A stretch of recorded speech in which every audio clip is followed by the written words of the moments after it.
Bonjour, alors voici le premier cours sur After Effects pour une prise en main du logiciel. Alors, quand le logiciel est allumé, vous voyez un certain nombre de fenêtres. Alors ces fenêtres, c'est l'affichage fenêtre par défaut et on peut le retrouver dans l'espace de travail. Voilà, c'est l'espace de travail usuel.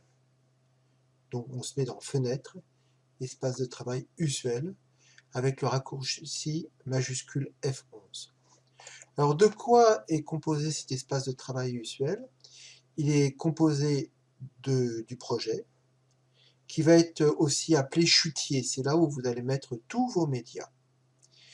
Vous avez aussi une fenêtre de composition qui va s'activer lorsque l'on va créer une composition, et la timeline, la ligne de temps, la ligne temporelle, dans laquelle vont évoluer tous vos médias.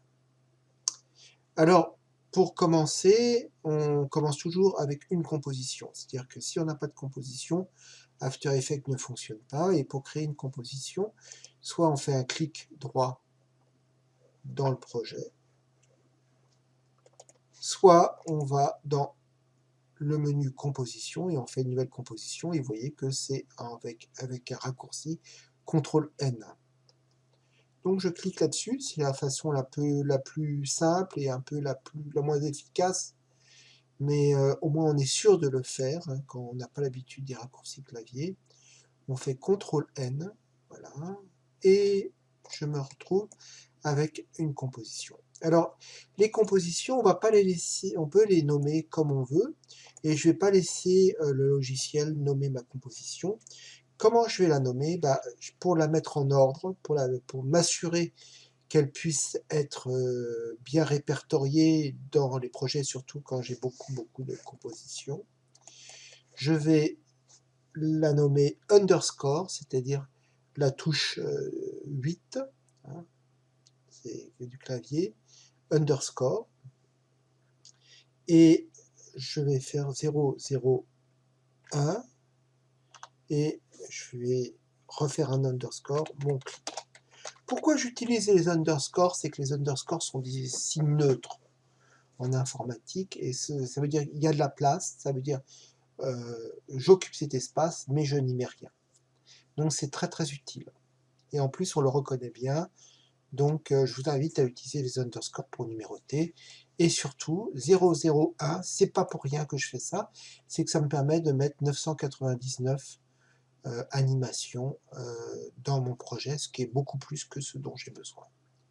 Ensuite, je vais me mettre en HDTV. Alors là, il me l'a mis par défaut parce que j'ai l'habitude de travailler ainsi, mais je peux le choisir dans toute cette liste. Tout ça, ce sont des formats vidéo, mais le format vidéo qui vous intéresse, il s'appelle le HDTV 1080 par 25 images par seconde. Mais vous allez pouvoir le définir ici. C'est 1920 par 1080, 1920 en largeur, 1920 pixels, il y a marqué pixels ici, 1080 pixels.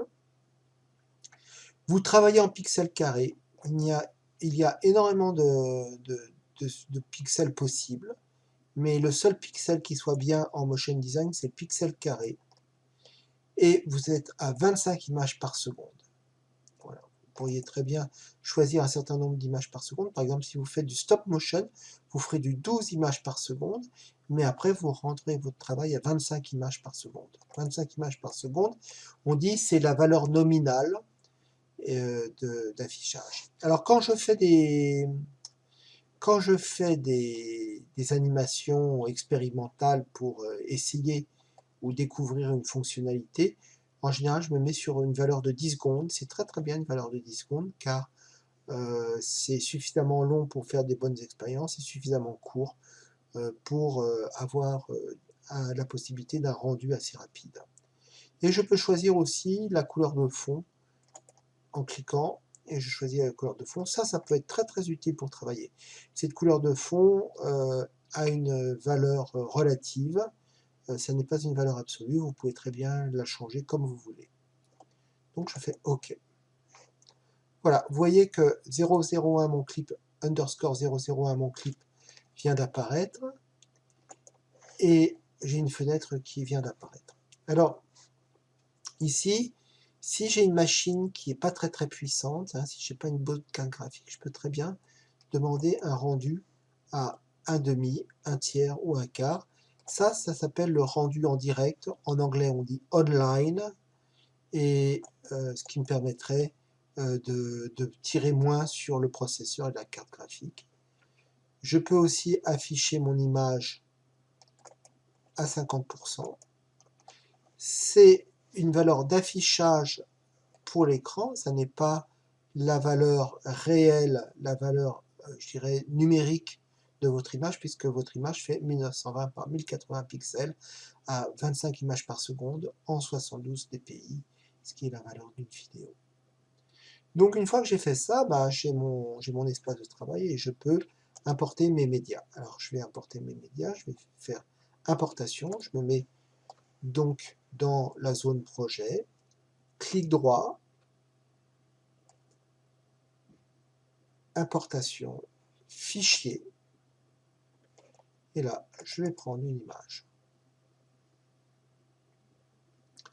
Alors si je regarde au-dessus, vous voyez que maintenant que mon image est installée, j'ai mon média. Vous voyez que mon média fait 1920 par 1080 pixels, en pixels carrés, hein, et qu'elle fait 12 minutes à 25 images par seconde. Donc ça ne m'intéresse pas, c'est beaucoup trop long puisque j'ai 10 secondes sur ma timeline ici. 12 minutes, vous lisez 12 minutes ici. 12 minutes, 00 secondes, 00 images. Alors, ce que je vais faire, c'est que je vais choisir des points d'entrée et des points de sortie. Je clique 2 fois sur mon média, et vous voyez que je ne suis plus sur la composition. La composition est ici, elle est cachée derrière. Et là, je suis sur mon métrage. Et sur mon métrage, qu'est-ce que je vais faire? Je vais prendre un point d'entrée qui va être ici. Faites bien attention. Je vais là, définir le point d'entrée sur l'instant courant. C'est la petite parenthèse. Donc je clique dessus, et vous voyez que ma timeline ici s'est transformée, et je vois bien que ma timeline active en surbrillance et indique à partir de mon choix d'entrée. Et je vais dérouler mon clip, mon métrage, et là je mets un point de sortie, définis le point de sortie sur l'instant courant. Et que voit-on? On voit que ça fait 9 secondes, 10 images. Donc je vais continuer un peu. Et je vais 9, 24. Il me faut encore une image. Voilà, 10, 13. Bon, j'ai les images sont un peu plus grandes, mais tout va bien. Et là maintenant, je vais pouvoir utiliser un outil qui me permet de jeter mon média, ma séquence, dans ma composition. C'est ce que je fais. Et vous voyez que tout y est, ça marche.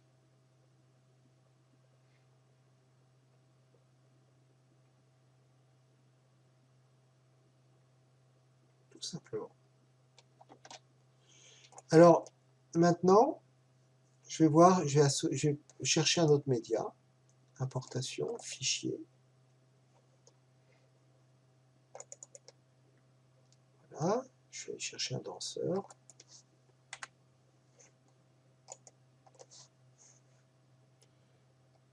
Alors, si je regarde mon danseur, et je regarde mon média, je vois que mon média fait 596 multiplié par 336 pixels, pixels carrés, à 29 images par seconde, et que ce danseur danse sur 19 secondes 28. 19 secondes 28 images. Alors, ce que je vais faire maintenant, c'est que je vais attraper ce danseur et je vais le mettre au-dessus de ma composition. Et vous voyez qu'il apparaît ici.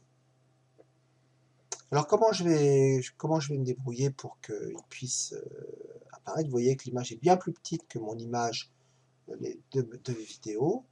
Eh bien, je vais ouvrir le menu ici. Vous voyez une petite flèche ici, je me mets ici. Et là, j'ouvre la petite flèche. Et il faut encore que j'ouvre la deuxième flèche. Et là, je suis sur mon échelle. Ce qui permet de faire varier mon danseur. Donc, mon danseur va bouger. Et vous voyez que comme j'ai pris cette image à Shutterstock, normalement, j'ai pas l'autorisation de l'utiliser. Par conséquent, je vais encore l'agrandir beaucoup plus. Et je vais modifier sa position en hauteur. Voilà. Donc mon personnage est très très flou, mais je vais lui faire un traitement graphique qui va faire que le fait qu'il soit flou ne posera plus de problème. La première chose que je vais faire maintenant, c'est que je vais faire une incrustation. Donc je fais Effet, je me mets sur mon média, je clique droit, Effet, et je vais faire Masquage. Masquage linéaire par couleur. Je prends la pipette qui est ici. Vous voyez que à l'endroit où il y avait le projet, maintenant c'est la fenêtre des effets qui s'ouvre. Je prends la pipette et je clique de façon à pouvoir enlever tout ce qui était blanc. Vous voyez que le blanc est parti et je peux diminuer la valeur avec le lissage. Alors maintenant que j'ai fait ça, je vais mettre mon image en négatif comme ça et je vais la flouter. Donc je reviens dans ma composition, sur mon métrage dans la composition, je fais un clic droit, je fais Effet, correction colorimétrique, non c'est couche, négatif, vous voyez bien, je suis sur couche, je vais dans négatif, couche, négatif, et voilà. Et maintenant, je vais lui faire subir un certain nombre d'autres traitements. Effet, je vais faire esthétique,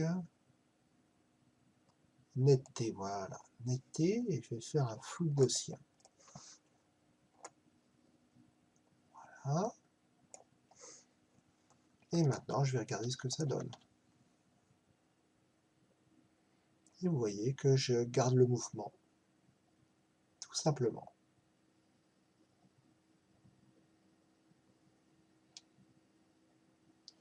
Voilà, une fois que c'est fait, que je considère que je vais pouvoir utiliser ce clip pour d'autres choses, je vais dans la file de rendu, d'attente de rendu, et je fais ma composition, ajouter à la file de rendu. Et vous voyez que ma composition qui était dans mon projet va dans la file de rendu, et je fais non destructif. Alors, souvent, vous avez des problèmes parce que vous n'avez pas de H264. Donc, il faut télécharger QuickTime sur votre machine pour que QuickTime installe le H264. Donc, je vais dans QuickTime, et là, je vais choisir du H264 parmi tous les codecs qui sont proposés. Voilà. Comme je n'ai pas de son, je fais sortie audio désactivée et je fais OK. Voilà comment vous faites. Ensuite, vous allez dans votre répertoire. Je l'appelle 001. Je l'enregistre et je fais un rendu.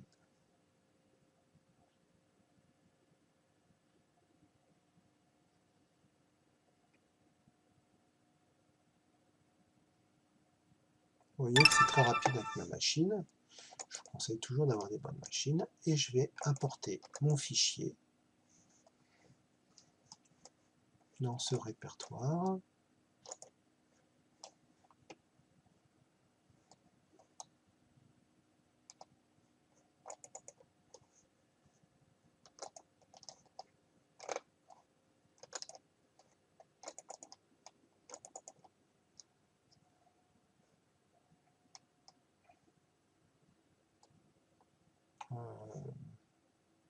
Enfin bref.